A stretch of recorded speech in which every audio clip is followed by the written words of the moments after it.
बड़े बड़े वकीला की बड़ी बड़ी फाइलें उठाने, एक अदालत से दूसरी अदालत के चक्कर लगाता ये छोटा छोटा नहीं बल्कि मोहम्मद अमीन है, जिसे इस्लामाबाद कचहरी में सेक्रेटरी के नाम से जाना जाता है। वकीला और साइलिन की भीड़ में अमीन सेक्रेटरी की अपनी अलग पहचान है।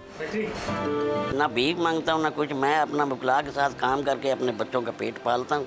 छोटे कद के एहसास कमतरी में मुब्तला होने की बजाय अमीन सेक्रेटरी अपनी जिंदगी से खुश है और दूसरों को भी खुश रखने की कोशिश करता है। हम अपनी सीक्रेट फाइल्स उसके हवाले कर देते हैं ताकि वो कापियां करवाए या छोटे मोटे काम करके अपनी ज़िंदगी का गुजर बसर कर सके। मोहम्मद अमीन के 6 बच्चे हैं जिनकी ज़रूरियात ज़िंदगी को पूरा करने के लिए वो किसी भी किस्म की मजदूरी में कबाहत महसूस नहीं करता।